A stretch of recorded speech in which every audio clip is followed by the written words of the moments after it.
તો ગીર સોમનાથના ઉનામાં ધોધમાર વરસાદ વરસ્યો। એકાએક વાતાવરણમાં પલટો આવતા વરસાદ વરસ્યો હતો। ભર ઉનાળે ઉના પંથકમાં ધોધમાર વરસાદ પડતા કેરી બગીચા માલિકો ચિંતામાં મુકાયા છે।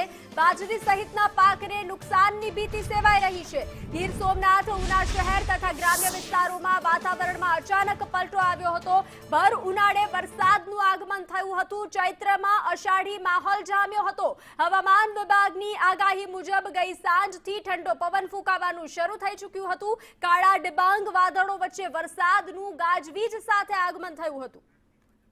વધુ વિગતો સાથે સંવાદદાતા કાર્તિક વાજા જોડાઈ ચૂક્યા છે। કાર્તિક, ગીર પંથકના ઉનામાં કમોસમી વરસાદ અને ખેડૂતોને નુકસાન પહોંચાડ્યું છે, સાથે સાથે કેરીના પાકને પણ નુકસાન પહોંચી રહ્યું છે। શું વધુ વિગત?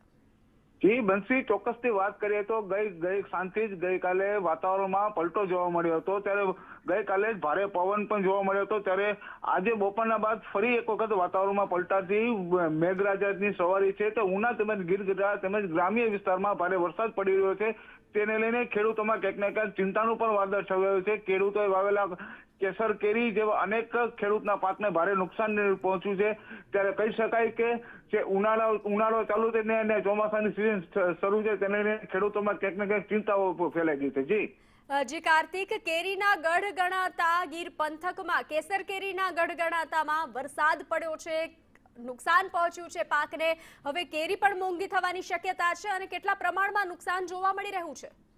બંસી, વાત કરીએ તો જે ખેડૂતોએ કેરી હવે બહુ ઓછા સમયમાં જ આવવાની તૈયારી છે। ત્યારે ખેડૂતોએ વાવેલા પાક છે મોંઘી પાડના જે દવાનું પણ જેનો છંટકાવ કર્યો હોય ત્યારે વરસાદ આવતો હોય ત્યારે ખેડૂતોમાં ક્યાંક ને ક્યાંક ભારે ચિંતા પણ જોવા મળી છે।